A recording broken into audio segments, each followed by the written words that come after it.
Welcome to Evangelicalish, where we discuss the good, the bad, and the ugly of the American evangelical church, deconstruction, faith, and God's love through it all.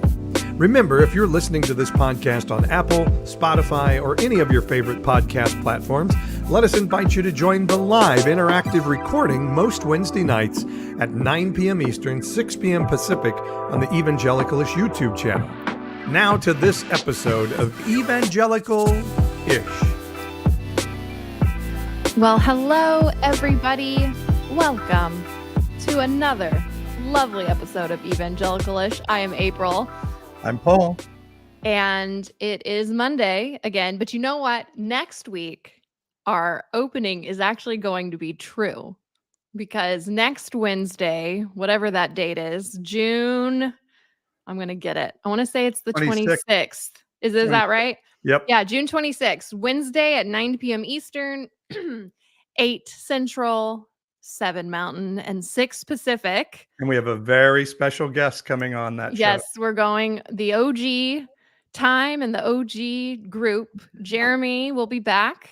It's going to be a blast from the past. So it'll be me, Paul, and Jeremy for one last hoorah. That'll also be my last episode as co-host of Evangelical-ish before Paul takes over and Ashley. And so if you have been wanting to join a live for the three of us, then join us next Wednesday, June 26th at 9 p.m. Eastern. And it'll be a fun time. Well, it's not 9 p.m. Eastern right now, but it is 9 a.m. Pacific time where I am. So you know what? It's 9 p.m. Eastern somewhere. Well, not Eastern. It's 9 p.m. somewhere. 9 p.m. somewhere. Absolutely. All right. We have an awesome guest today. We are like rolling with the guests right now. Yes. So many awesome guests. We are rocking. So our guest is Candi Carpenter, and Candi is a 6,665-year-old extraterrestrial vampire space witch and recording artist. Even though they've had plenty of time to find fame and fortune, it's still just that hard to be an independent artist. In 2024, Carpenter released their alt-pop debut, Demonology, a full-length album produced by Carpenter, Peter Shurkin, and Alden Witt, described as a powerfully raw listen by Maximum Volume Music. And Carpenter has attracted collaborations with artists like Brandi Carlile. She's been pubbed by publications like Rolling Stone that called, I'm sorry, I said she. They, excuse me for that, Candi. They have been called by Rolling Stone a devastatingly direct singer with an axe to grind. And Demonology has garnered millions of views on social media, along with being featured on Spotify's new pop picks and a whole lot of other cool stuff. Carpenter is currently recording and touring in the summer of 2024. Candi Carpenter joins us on the podcast. Hi, thank you so much for having me. I'm really excited to be in my house this morning. I am excited that you are in your house and also kind of in my house via this thing called the internet. Technology is amazing. It's great to be in your house and in your house as well, Paul. And thank you so much. It's good for you to be here. And you're a vampire space witch. I love that. Yeah, totally. That's what I am. And that bio really makes me laugh when I hear it read aloud. It's so absurd, but I think existence is absurd. So I like to incorporate that into my bit because everything I do is a bit, I guess. I love that. I'm obsessed with it. How did you come up with that? Well, I don't know. I guess, I really was looking forward to a ridiculous birthday party this year. And I thought to celebrate my 6,666th birthday would be really funny. And plus, as an AFAB person, I'm asked a lot about my age.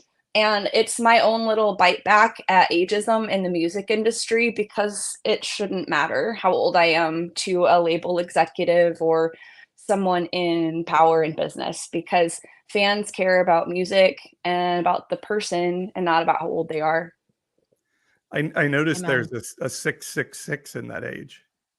Yeah. Well, it's just a coincidence. I mean, everybody Oh, hits that age totally. eventually. Yeah, totally a coincidence. No thought went into that. Very little thought went into that. I'll be honest. All right, let's show people what you do.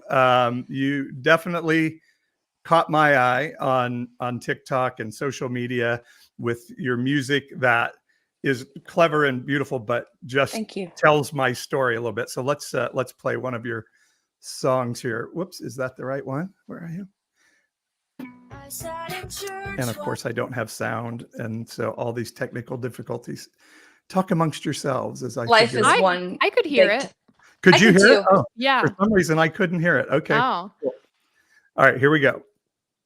My father preached about sexual sin and pornography, learning that I was inherently bad, that God was my lover, my brother, my dad, and that made me feel kind of dirty inside. I was afraid I was the Antichrist because I felt nothing whenever I prayed. I said I was a Republican in the second grade. So who's that in the corner listening to REM? It's me, losing my religion again.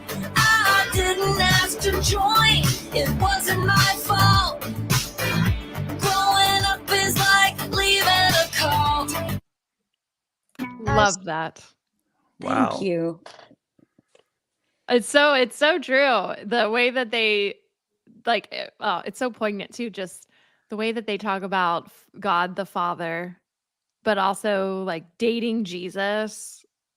Yeah, there's so many weird emotions you're taught as a kid as you're trying to wrestle with these really deep things that aren't really that deep. They're just kind of weird if you take a step back. Totally. And I always heard that the Holy Spirit was your lover. That was a big thing Mm. in the church that I went to right before I kind of made my exit. That video went viral while I was in the UK for my wedding with my with my mom and dad. And we didn't have our whole family there, but we had several folks who would not have been as excited about my first viral video on TikTok being that song as I was. So I was kind of like running around trying to respond to comments from another country and spend time with my family while kind of disassociating the whole time. It's really weird timing for that song to go viral. So Is your family still pretty Christian? Yes.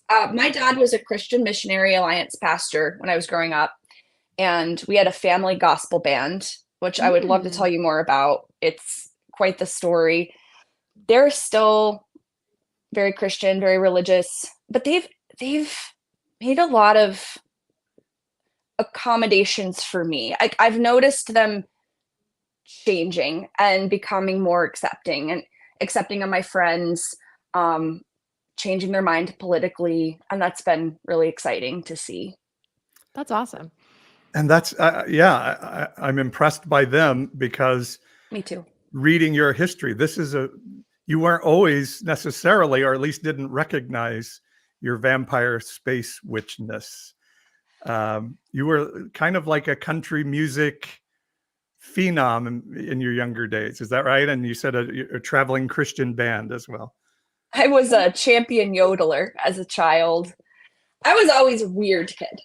I think I hid a lot of the weirdness because I got in trouble for being myself quite frequently growing up. And now what I'm trying to do to heal that part of myself is just allow myself to be that kid and have fun. And whatever silly idea comes into my head, I'll incorporate that into my art because it's really all about healing. That's why I do what I do. Wow.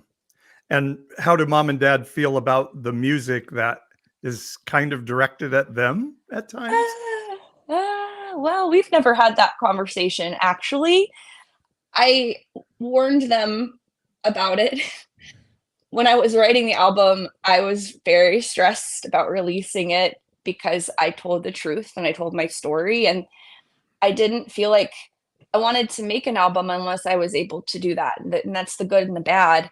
And demonology was meant to be a study of personal demons, where every song represented a different personal demon I was trying to cast out, essentially. And I thought most of my trauma happened later in life when I set out to write the album. I thought that it was the things that happened to me in my 20s and late teens that affected me the most. And as I peeled back those layers and I got all the way to the bottom, it was me in church with my parents growing up, and that pressure and the things I heard, not from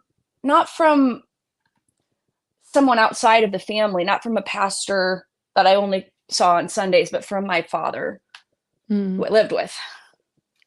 Yeah. So in your world, what were some of the things, or maybe it was one thing, but how did you kind of start to lose your religion? Well, I did mushrooms in my backyard, which is probably why I'm a space witch now. I did mushrooms, and I had already been taking steps away. I was going to a church where the pastor had an affair, and no judgment. But at the time I thought, well, like this pastor had a lot to do with my healing journey toward making peace with my faith and keeping my faith. So then to see him do the exact opposite of what he'd been preaching and writing about, it was pretty devastating to me at the time. He's just a human being as well. And I got some mushrooms. I took them in the backyard with my best friends. I looked at the sky and I went, oh no, nothing's real. Nothing is real. I'm not real. This isn't real. I need to learn to have more fun.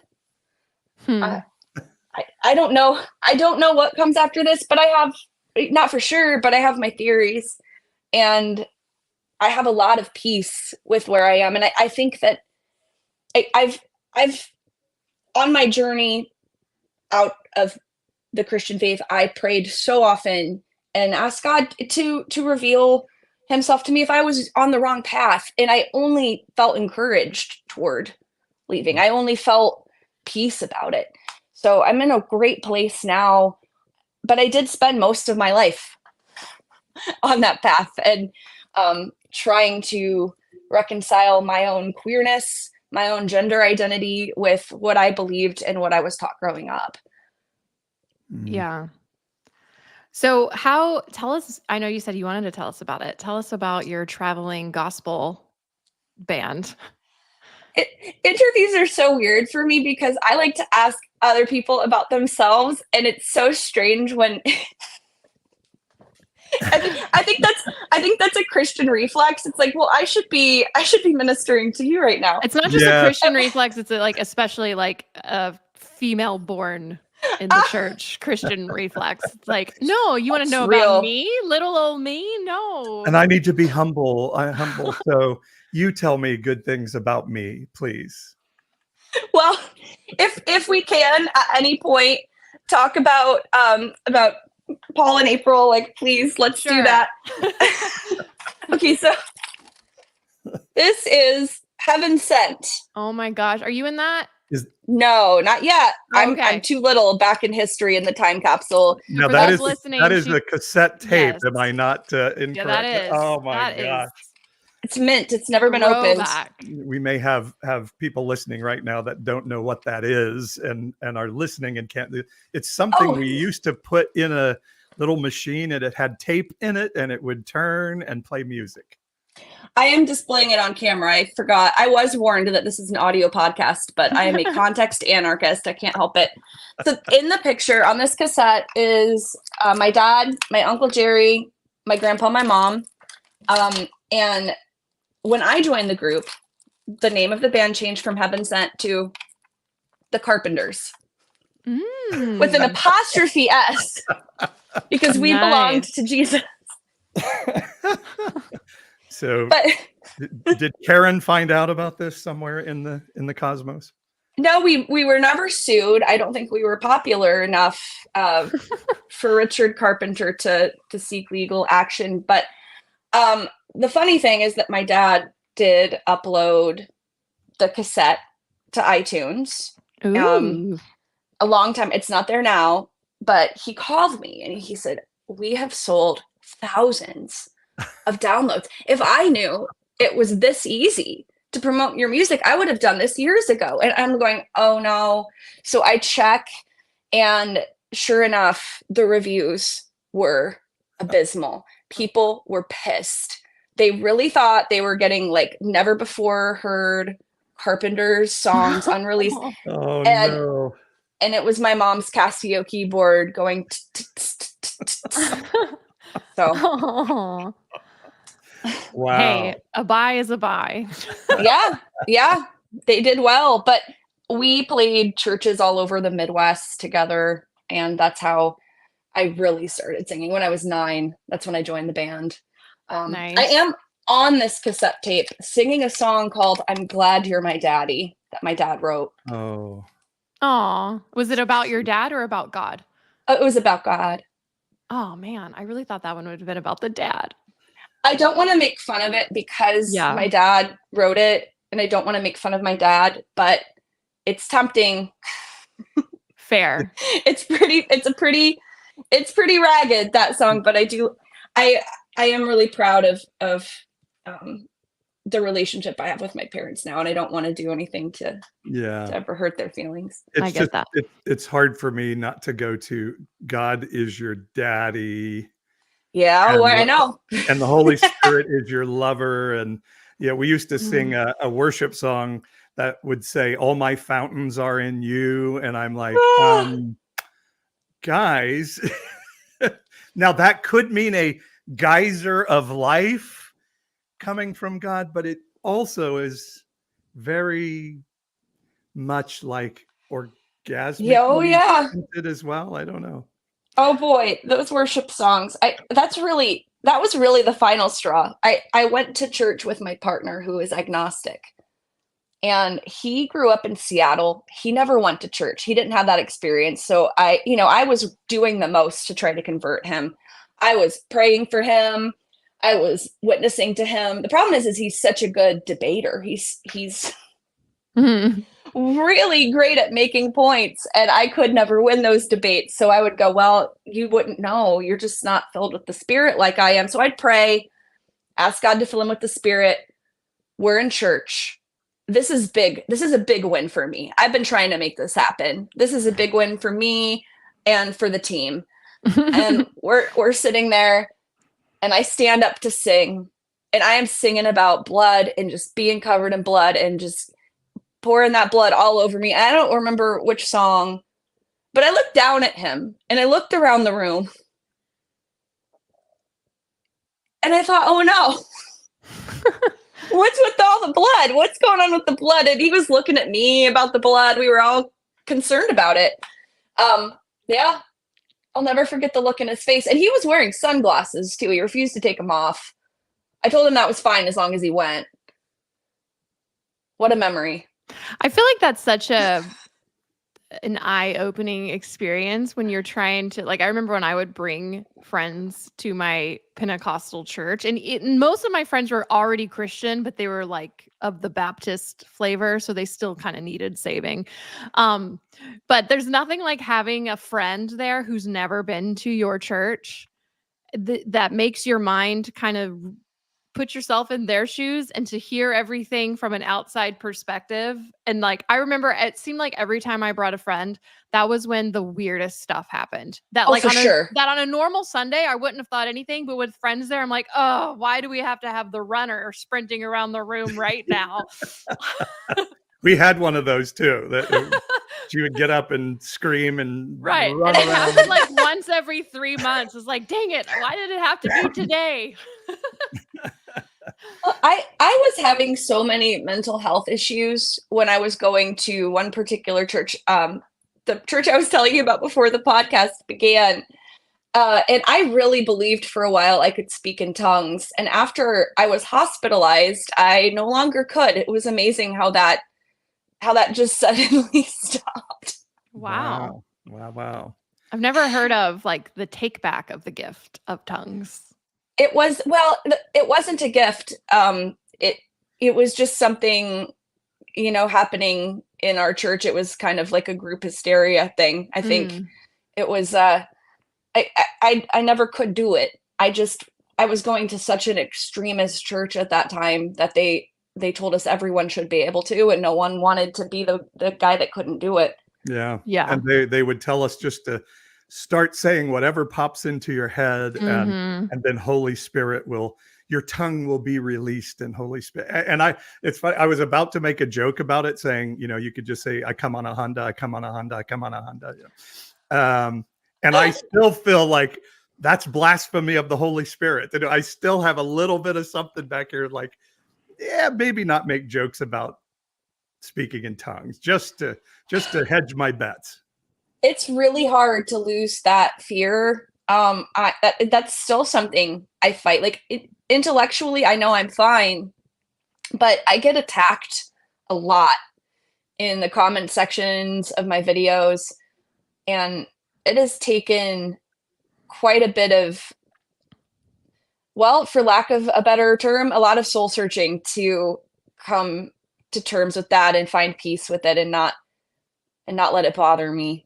And it really doesn't anymore. That's the entertaining bit for me now, is when people are attacking me. It really just helps the video. It boosts the video and helps the algorithm. So I just let them go.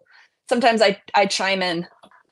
Yeah. It definitely makes for good content. I mean, but there is something that, especially when you're raised with a huge fear of going to hell or being like eternally tortured, and when you have just hundreds of strangers coming into your comments to tell you that you're going to hell, like you can laugh about it, but it's still like every once in a while I'll feel the same way. I'm like, everyone seems to agree with them on this.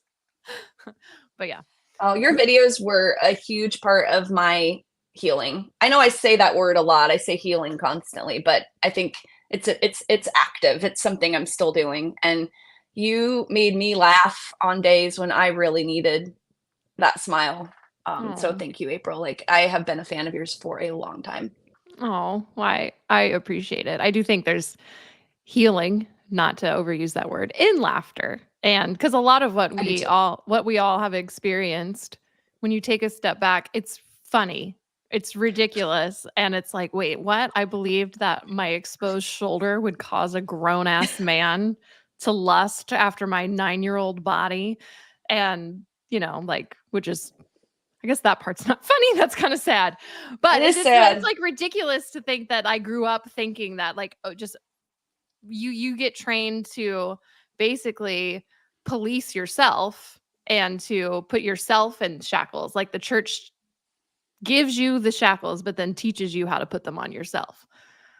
It's one of those things that we laugh at because we came from there, right? But people from the outside. I remember when I first started doing therapy, telling my therapist a story from my religious childhood, and them looking at me and like, "Why are you laughing? That is not funny.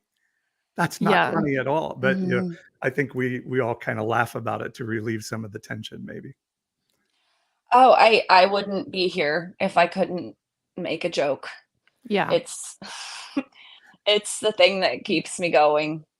But I just did a video yesterday where so April, I saw your video about the latest mega church pastor that has now come out and admitted a moral failure. They always call it, right? But it's actually the R word. And I was saying, the things that traumatized me in my childhood, my father was an evangelical pastor, happened to me not in spite of growing up in a Christian home, but I believe because I grew up in a Christian home. I think there is something systemic. And so I heard you say, Candi, this is your dad at your home, not just some pastor. And I mean, do you feel that was the religion a big part of the cause of the trauma of childhood. Oh, absolutely. And also of my father's childhood. And the reason why he didn't Same know. here. That's so good. My Mm. dad's too. Yeah. Yeah. Well, they say that when you grow up and have kids, you're able to have more empathy and compassion for your parents. I don't have kids. I have cats, but I don't have kids. But what I have been doing is parenting myself and reparenting my inner child Mm. and going to a lot of therapy for a long time. And I was diagnosed as autistic a couple of years ago now. It's kind of wild how long it's been. And able to look at my dad, who hasn't been diagnosed, but wow, we're just exactly the same. That's why I'm always writing about being afraid of turning into my dad, because we're so similar. The way that our minds work, the way that we process information, humor. I kind of am my dad in a lot of ways. And looking back at that, I have a feeling that's been running through our family. Autistic people love rules. We love taking things literally. I guess I shouldn't generalize like that, but myself and my autistic friends, we love rules. And religion is mostly rules. So, I'm learning to follow everything as perfectly as I can. I'm also OCD. So when I mess up, I can't forgive myself. I think, my dad's hyperfixation, Noah's Ark. If you meet my dad and you bring up Noah's Ark, that's going to be your afternoon. He has a lot to say about it. And we're both pretty rigid. Less so now, but when I was growing up, my dad was really strict. Like, I had to wear clothes that were kind of twice the size of me, just baggy clothes. I started putting makeup on at school, but I couldn't leave the house in it. Mm. That wasn't the trauma though. The trauma was hearing from my father that at any moment, a trumpet was going to sound and the sky was going to break open, and that there was a really good chance that I could be left behind. And I would think, like, what does that say about me, that my father thinks that I might not be good enough to get to heaven? I was receiving so many mixed messages. On one hand, hearing that you can't lose your salvation. And then another Sunday hearing that you very well could. So I just never felt safe, because I truly believed, like, I would picture myself in hell. My dad would describe it as not a place of fire, but like just a big stone prison cell where you're separated from God in darkness for eternity. And I would try to imagine with my little brain how long eternity really was. And if maybe there were some kind of loophole. And every day I would try to trick God, try to reason with them, say, "Dear Lord Jesus, please don't come back tomorrow, because I want to make it to Sunday so I can spend another day worshiping you in church." And then on Sunday, I would say, "Dear Lord Jesus, that was such a great day of worshiping you. Please don't come back this week. Please give me another week. I just want one more Sunday." And I did that religiously every night. Wow. So I grew up with so much anxiety that I don't know that I would have otherwise. And shame and terror. I still have nightmares about the rapture and being left behind. Yeah.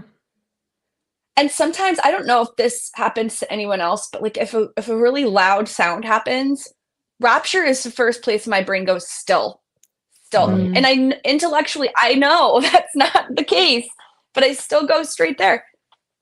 Mine is if it gets too quiet. If it suddenly like gets quiet, I'm like, oh my gosh, everyone's gone. Where'd everyone go? Like, and even still to this day, I have fully deconstructed and do not believe in the rapture anymore. But for that split second, my anxiety shoots up. I'm like, I was left behind. I was left behind. Yeah. It becomes part of you. Like, it's a survival instinct, I think, that we develop. And I'm not sure how to deconstruct what my body instinctually does. Right. I remember listening to rock and roll songs, rock and roll they would even say it like that. And I would just be like, Jesus, don't come right now. Jesus, don't come right now. Cause I really love this song. Don't come right now. I really love this. Assemblies of God growing up, ours was, you could lose your salvation minute by minute. You could be good here, and then all of a sudden you think, wow, Farrah Fawcett is really sexy. And if Jesus comes in that moment, bummer. You blew it. You missed it, right? Yeah, there honestly was not a clear instructions, because I was taught the same thing, that you can't lose your salvation like in an instant if your heart was in the right place. But you don't want to be caught sinning when the rapture happens, just in case. And that just in case was like, well, that's a huge just in case. Like the biggest one. Yeah. I honestly was way more afraid of the, not being able to buy food and unless you, just, and being beheaded unless you get them, so you're making a choice between being able to eat or going to hell, and I thought as a 6-year-old, that would be a really difficult decision to make. I had a whole plan in my left behind rapture plan in my head. I'm here, I'm ready. I'd seen all of the every straight to VHS rapture movie that existed. Plus April, I'm seeing some swag here, by the way, left behind rapture plan, little kit. Oh my gosh. Yeah. No, but it happened too. There were plenty of times that I'd be falling asleep and my mind would go there like, oh my gosh, what if I got left behind? But then one time I actually thought I was left behind, and it lasted for it felt like an eternity, but it was probably only 20 minutes. But that was a long 20 minutes. And I was probably around 13, and I was chatting on AOL Instant Messenger, and suddenly my house got really quiet. And my parents, my brothers, even my dog gone, and didn't know if our dogs could get raptured or not, but was like, I'm not going to worry about that theology right now. It wasn't comforting still, but it was the perfect storm, because the cars were still in the garage. My mom's purse was on the counter. She had just done laundry, so there were folded clothes in her room. And I was in my head, I'm like, okay, I'm sure there's a rational explanation, but for each moment that passed, my anxiety was shooting up and up and up. And I was like, what if I was left behind? Because I was flirting with a guy on AIM. I was like, was that lust? Is that a sin? Is that why I was left? But then my mind went into fight or flight. I was fight. So I was like, okay, I can get the keys to my parents' car. There's a military shop, because we had just bought a bunch of stuff a couple years prior for Y2K. So I knew stuff to buy that could last me a couple of years, so I could go join the underground church before I had to refuse the mark of the beast. Literally, I'm giving myself a pep talk. April, you can refuse the mark of the beast. It's okay. A guillotine death that's real quick. You'll feel it for a second, and then you'll be in heaven forever. I'm giving myself this pep talk at 13, and then I start crying though, because I'm like, where's my family? I'm alone now. They were just blissfully on a walk. We lived on a golf course at the time, and they were 3 holes down and just didn't tell me. But I didn't tell them when I finally found them. I was like, I gave them the biggest hug, and they were like, oh, what's going on? I'm like, oh, nothing. Because if I would have said that I thought I was left behind, then my dad, who is an evangelist, and maybe he wouldn't have done this, but I'm sure he would have been like, well, what sin is in your life that would make you think you could have been left behind? And I was already recovering from my panic attack that I had just had. So well, I don't need to go there. I don't need to tell my dad that I was flirting to think that I was left behind. It's traumatizing though. I laugh about it, but it was genuinely a traumatizing experience. For sure. And the fact that you remember every detail of that story is proof of the trauma there. It leaves an imprint. You don't forget the day. Yeah. Yeah. And by the way, I just saw Inside Out 2 over the weekend before we recorded this. I want to see that. It's so good. So these memories, we send them to the back of our brain. We disassociate from them, but they're still there. I think the thing that makes me so sad hearing that story and relating it to my own experience is just, how much we missed out on being able to have an honest relationship with our parents where we could tell them anything, where we could tell them about our fears and be comforted, and talk to them about the boy that we had a crush on, or the girl that we had a crush on in my case, and really being able to experience life with them instead of constantly hiding everything. Yeah. Yeah, because you are trained to keep doubts inside, because doubts can lead to you losing your salvation one day. And this is something that I've wrestled with too, because I'm like, I know I kept a lot of stuff from my parents, like thoughts that I had, especially my dad. I was pretty scared of my dad. He was just he was very kind and he was a good dad, but he was just very matter of fact about hell and the rapture and all of that stuff. But I don't know, like, if I had told him my actual thoughts about some things, like, I never gave him a chance to respond because I was so scared of how he might respond. But I go back and forth. I'm like, well, can I blame him for not for me not feeling safe? I don't know. Well, I do coaching work with people, and I always say two things can be true at the same time. Yeah. We can be 100% gracious to our parents and 100% present to the fact they did things that really hurt us.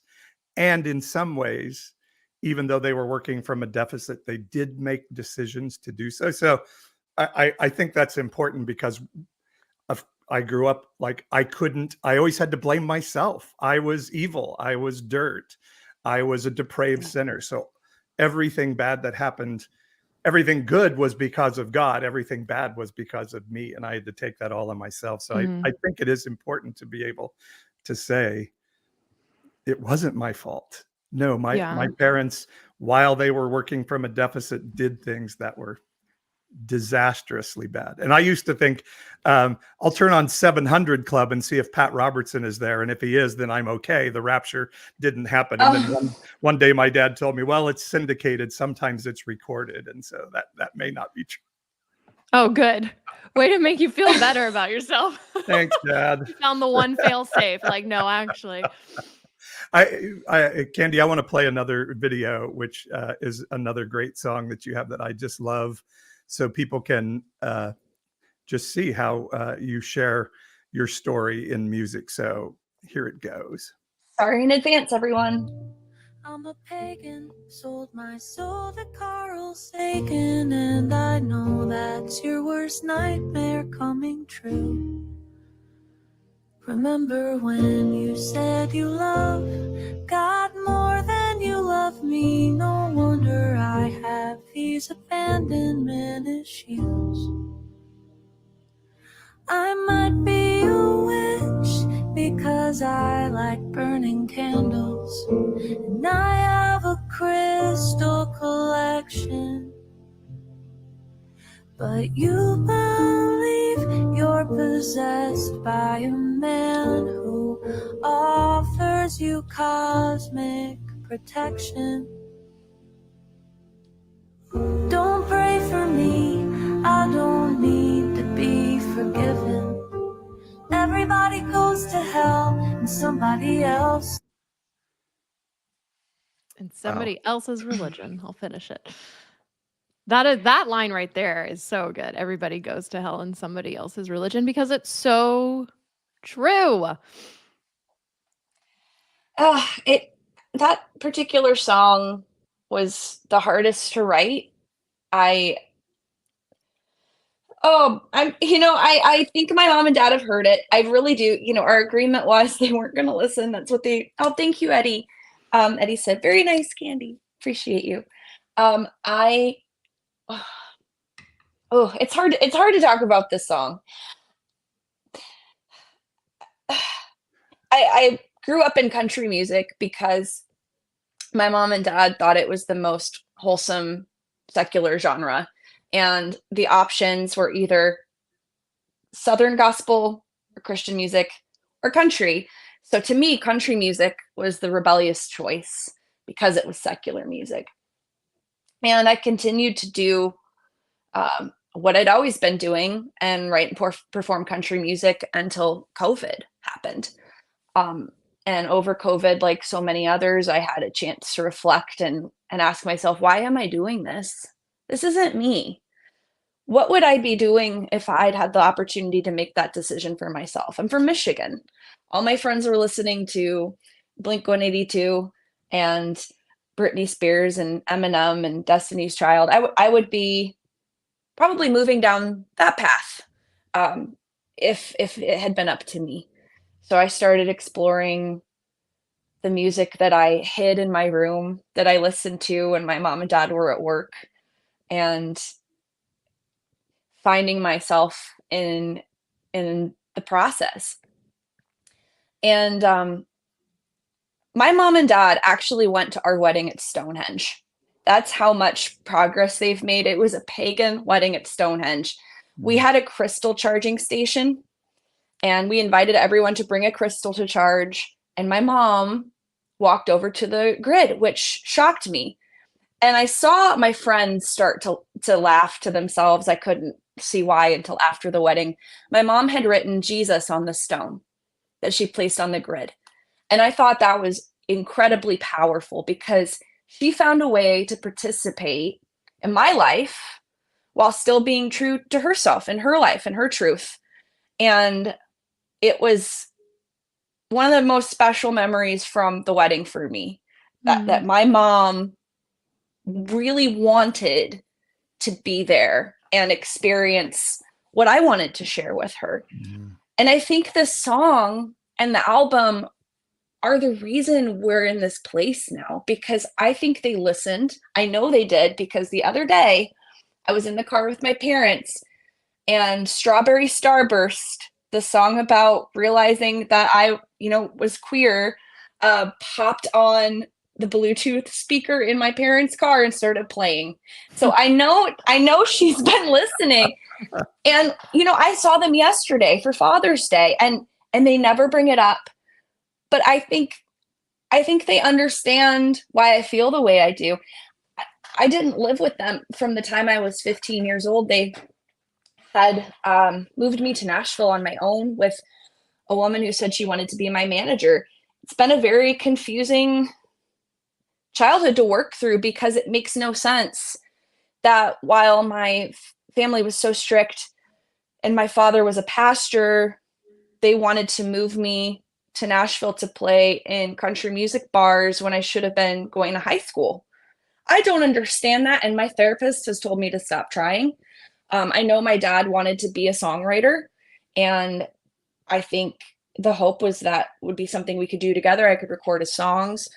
So finding this forgiveness for them, because I went through a lot of abuse in my teens because I wasn't living with my family and I was living with this stranger who was an incredibly abusive person, in every way a person can be. I needed to write Everybody Goes to Hell to really forgive my family and myself for what I went through. My mom really did tell me she loved God more than she loved me, which I know is a complicated idea. And that's something a lot of folks in the comments get really hung up on. They say, well, you should love God more than your child. This conversation with my mom was based around a sermon that my father preached about Abraham and Isaac, a fear that stayed in the back of my head that at any moment God might tell my parents to kill me. And I asked my mom, do you love God more than me? What would you do if God told you to kill me? And she couldn't answer that question. She told me she did love God more, but she couldn't answer the murder question. And I it was a non-answer kind of situation, because what could she say?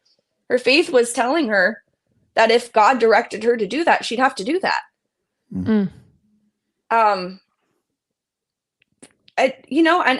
And I know she wouldn't have. I know that thought would have never occurred to her. That was a situation I would have never been in, but I didn't know that when I was 6 years old. Yeah. I'm not sure I should have been hearing about that concept at 6 years old. I'm not sure I should have been hearing about a father murdering his son when I was in the first grade. Yeah. Yeah. That story always disturbed me as a kid too. And I was like, I know the message was, see, you just have to have so much faith that God will provide the lamb. But I was always hung up on like, no, he was going to kill his child. He was going to do it. That's so messed up. Yeah. He sure was. Well, Candi, Yeah. thank you first off for sharing that story. That was super vulnerable and just a gift to us. And Oh. it was that was God to me when I was a kid, a God that would throw me into fire if I didn't revere him correctly. And I remember having children of my own, and I'm like, there's nothing that could make me want to set them on fire. Nothing whatsoever. Forever too. And if No. and if God was going to throw I remember telling my wife, if there's ever a draft, we're leaving the country. This little boy that we have is never going to go fight some stupid war in the desert somewhere. And a God that would throw me into fire, it just so warped my view of what love is and what goodness is and all of these things. And how cathartic was it for you? You said like that heals. So this is just a real healing, as we said, and cathartic process for you to put these things into words. It is now. It's also exciting for me as an artist to know that I can tell these stories without hurting the feelings of the people that I love. I think they know me, and we've had so many interesting conversations because my father's father passed away when he was 15 years old. My father's father was a pastor. His father was a pastor. There were a lot of pastors generationally going back in our family on my dad's side. And I think from a psychological vantage point that my dad didn't know how to parent me past the age of 15 because that's when his father was no longer here to do the same for him. And I'm so sad I didn't get to meet my grandpa because he seemed like a really interesting character and a really great father to my father. But it's such a hard thing to forgive. Of course I wanted to be a big star. I was getting made fun of at school every day for being weird. I was an undiagnosed autistic kid running around going through puberty. That must have been a real trash fire situation to witness. I remember all of my friends were wearing Abercrombie and Fitch and American Eagle, and I would go to the nature store and buy these loud t-shirts with rainforest tree frogs and wolves and the big nature shirts, the huge animal print. They're just heinous. I love them. I still have the frog shirt. But I would go to school in that because the popular girl told me I needed to dress with more color. That's to me is what it meant. So of course I was getting made fun of, and when I would sing, people liked me. And I just wanted to be liked like everybody else. Every little kid wants to be Hannah Montana.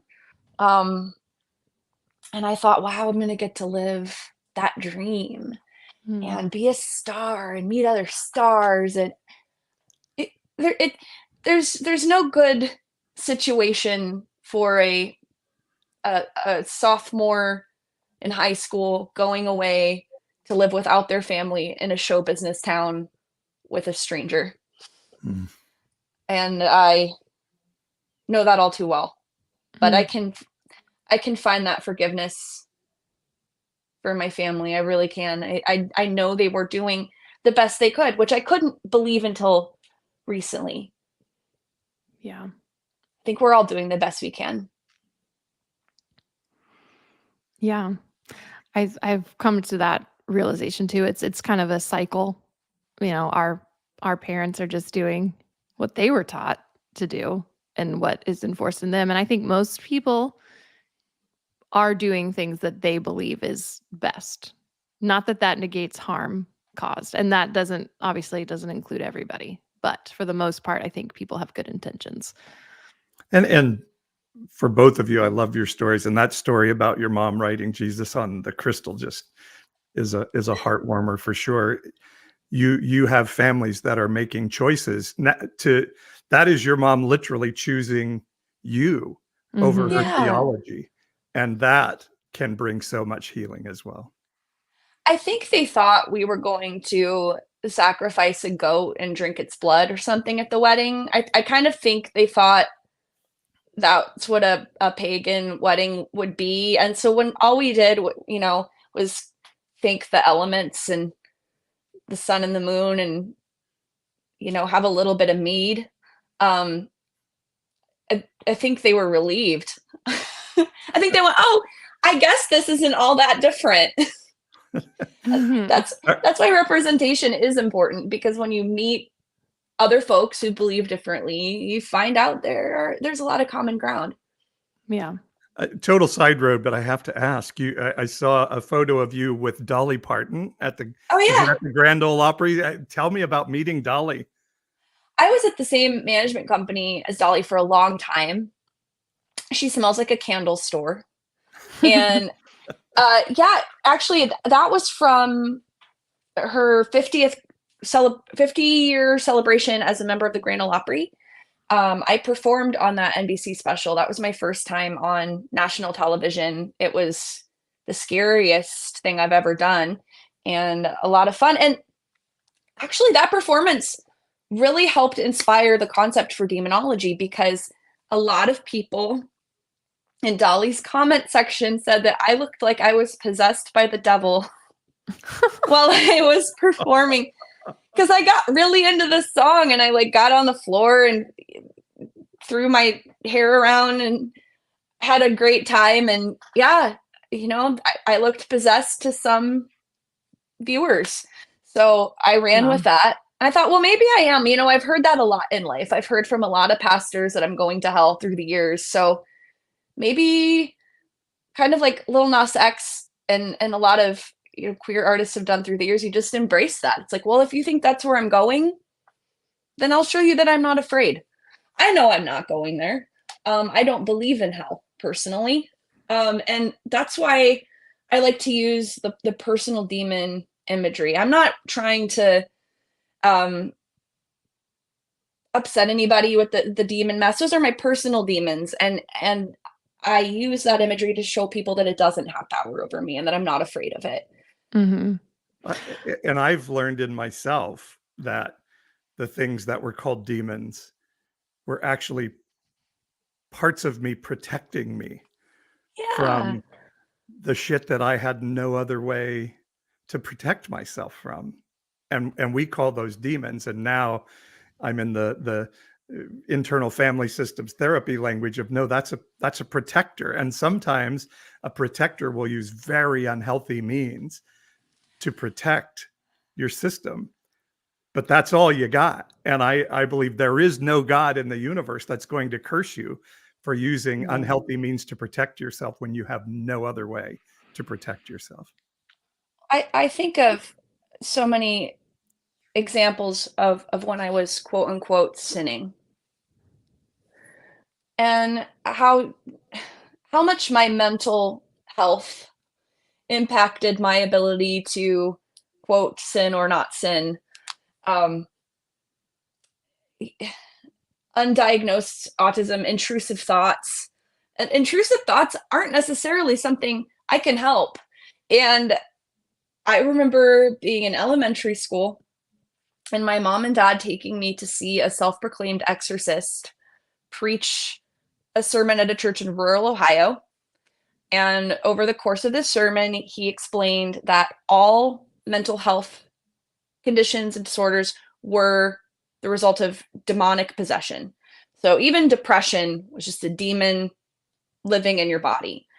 And I'm sitting there knowing that I'm struggling with something and not knowing what it is. I at one point asked my dad for therapy, and that wasn't an option. He said no. He said, well, what do you want to be crazy? Is what he said. Those were the exact words. And that was just a no-go. I think at the time, my family no longer believes this, but at the time, I think they believed it very well could be demonic, and that prayer was the answer. So I remember going home and taking a bottle of my parents' canola oil up to my room and dousing myself with it and trying to perform exorcisms on myself at night to get the demons out so that I could be sane. I'm sorry. That's not cool that you felt like you needed to do that. It's all the home remedies for me, all the home remedies I tried because, even things for my health, because I wasn't allowed to go to sex ed, things about my body I didn't understand. I would try to solve with whatever was laying around the house. It's not a sin, people. It's not a sin. Well, No. Unfortunately, we're running out of time. You are touring, and Yes. how can people find you and find out where you're singing and performing? Well, thank you so much for having me and for this great conversation. I'm so happy to see both of your faces and talk to you sort of in person. Yeah. We're in each other's homes. We're in each other's homes. I have all of my show dates posted on candycarpenter.com, which is a pretty fun website, actually very evocative of the early 2000s. I think you'll get a kick out of it. And that's Candi with an I for those listening in. CandiCarpenter. The way you remember that is it's like somebody who builds gingerbread houses. It's a Candi Carpenter. And I have a Discord community that I'm very proud of with about 300 ex-evangelicals and neurodivergent folks. It's a safe space. We worked really hard to make it a safe space where folks can share with each other. And I'm on Patreon now too, which I'm embarrassed to push, but I need to pay to go on tour, and it's expensive. Yeah. How do they find your Patreon? Just on your website? Yeah, there's also I think it's called a Comey link in my bio on all my social media on Instagram and TikTok, and that's all just under Candi Carpenter as well. So perfect. And I'll put your links in the show notes as well. Thank you. Good. All right, April, do we want to show some cringy videos? Sure, we'll react to a few while we're here. You up for it, Candi? Oh, absolutely.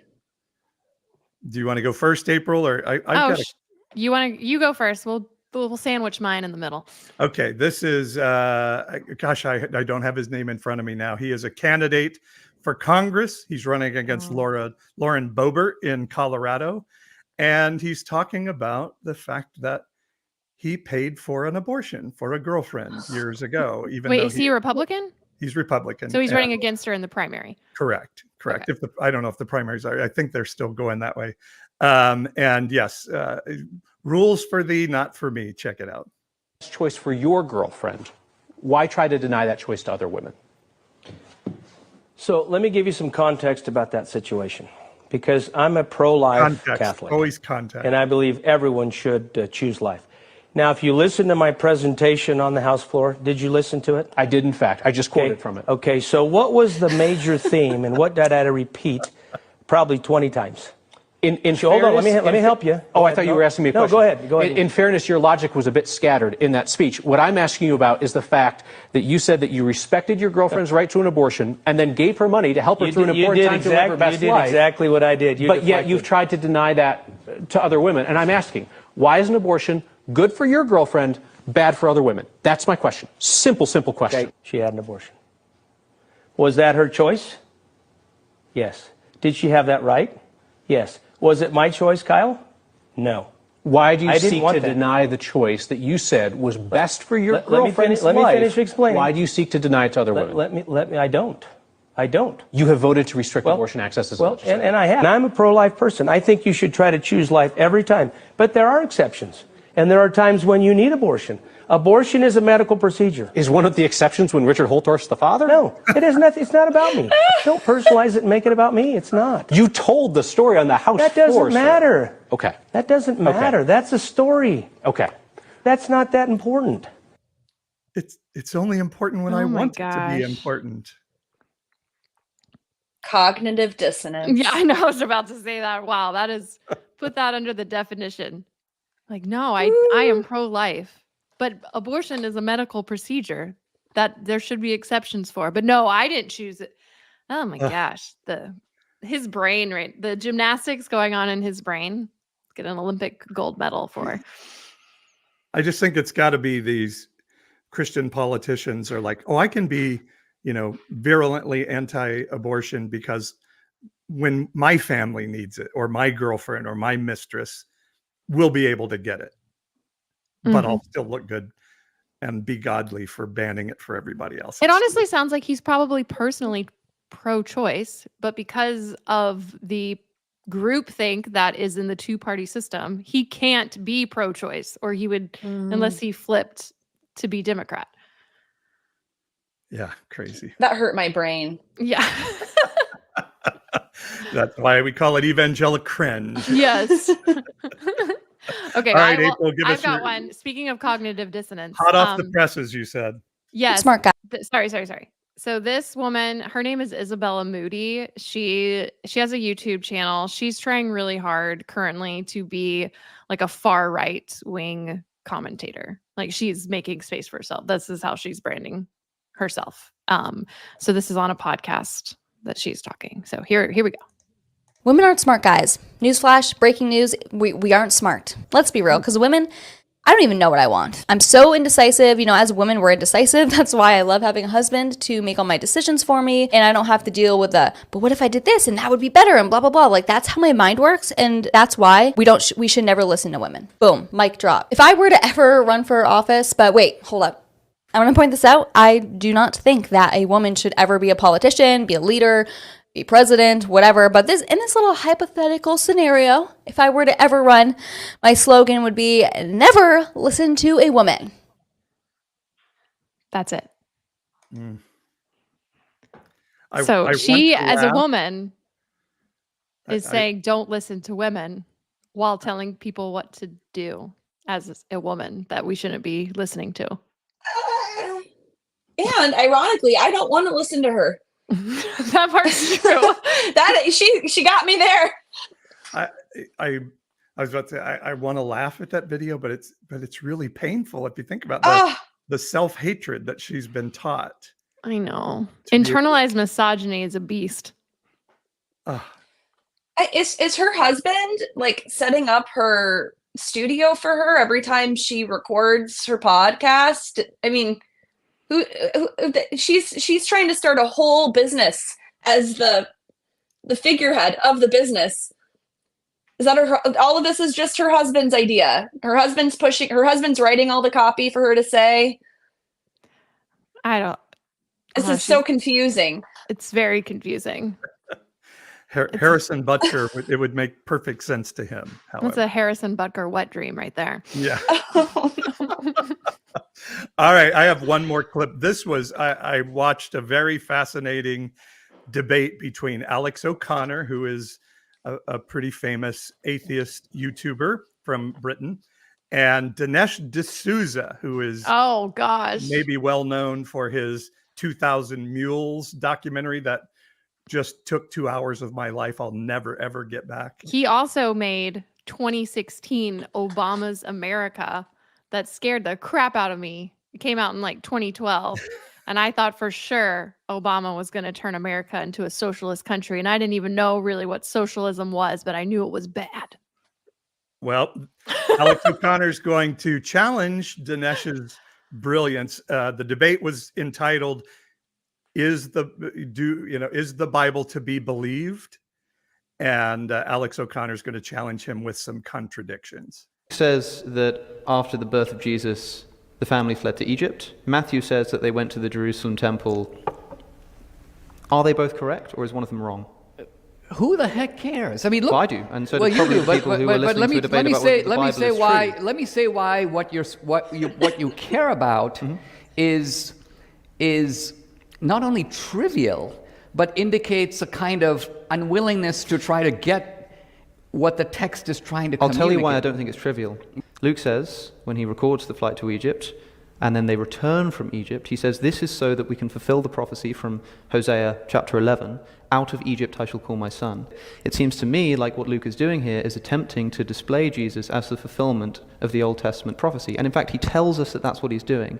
Therefore, if it is the case that Jesus didn't go to Egypt and didn't come out of Egypt on his return, then this would undermine Luke's attempts to identify Jesus as the Jewish Messiah. I don't have the ability to referee that passage. I'm not aware of this contradiction. I'll have to go back and look and see. That's fine. Go that's and fine go and too. look it up. People who read the Bible to understand what the Bible is trying to say and what we can learn from it, do what the Jewish rabbis did read and it do dissonantly, what in other words. theologians like Augustine and Anselm and so many others have done. They don't really do what you're doing, which is saying, hey, Luke must have talked to a guy who thought it happened over here, but in fact, you know, this guy says the roof was thatched, but another guy says they let the guy in through the roof who had to be healed. Contradiction. Yep. And I'm like, is this your way of trying to say the Bible is not true? Yes, it is. The Old Testament. Yes. The reason I bring it up is to say that there are lots of these. And in each case, if we try to look at why they might be contradicting each other, the reasons I think we're given tell us that the historicity of this text should be in dispute. I love that. Yes, it is. That is exactly what I'm doing. Like this is probably the one of the top 5 most famous contradictions in the New Testament, and D'Souza has never heard of it before. Yet he's on this national debate with this expert debater. Because we're taught not to think about those things. You just ignore. You ignore. You bury your head in the sand until the contradictions catch up to you one day and you deconstruct and go through an existential crisis. Don't ask me how I know. Does anybody remember the first time you questioned? Do you remember like the first time you wondered, well, who created God? I was probably pretty young when I first, I'm trying to think of what the first time I questioned something was, but I do remember I said it out loud because I hadn't known yet that I was wrong to question, and I was told, oh, don't question God's word. I think that was a scary thing. Yeah, I do remember asking my dad about the Tower of Babel, that God says they'll be just like us if they build this tower to heaven. And I was like, how could they build a tower to heaven? I was very young at that time. So I think I was always questioning it. Oh, people say, when did your deconstruction begin? I said, I think I have always been deconstructing, because I loved the Bible as a kid, and I just kept asking my dad questions he couldn't answer.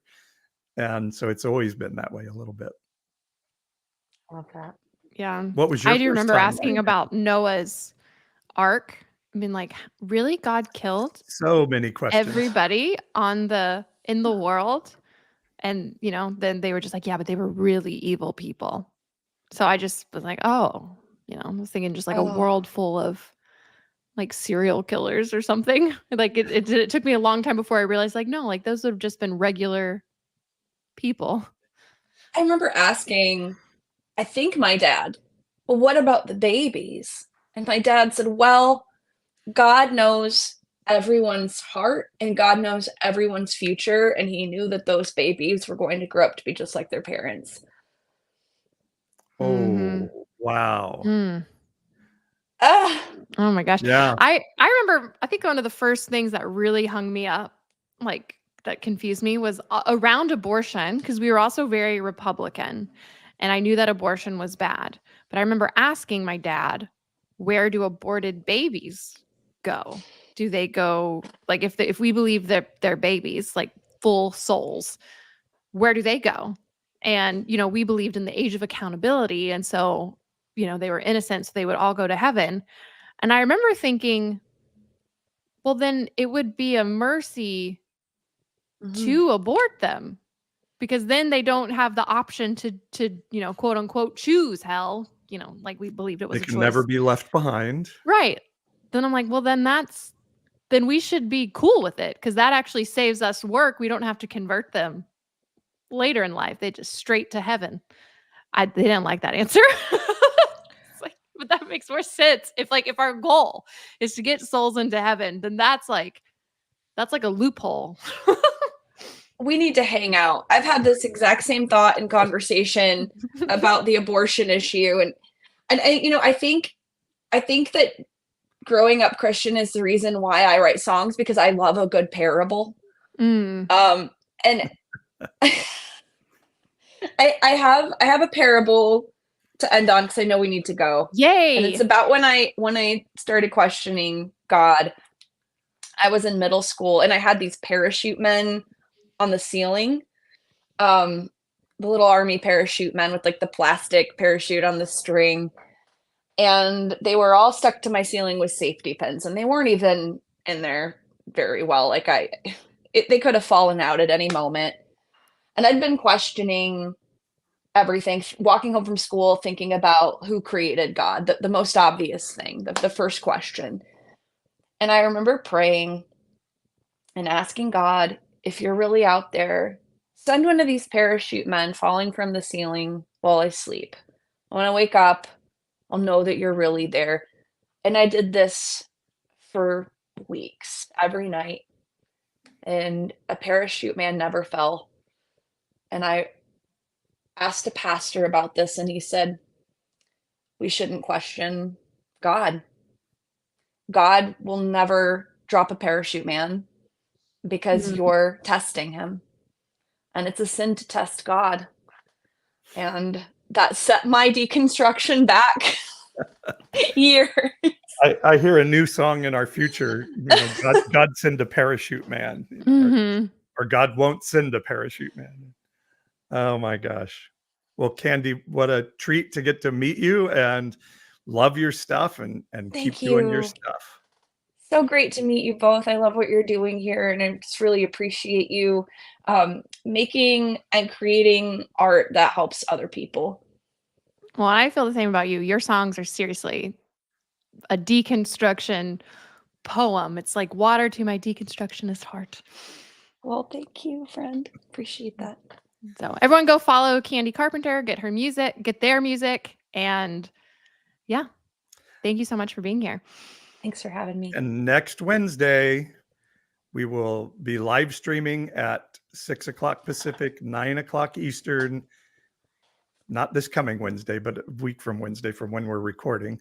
And that pastor from Oklahoma will join us. Yes. One final hurrah. The old gang will be back together. So we'll see you then. All right, everybody, have an amazing week. We love you. Thanks for hanging out with us. We'll see you again.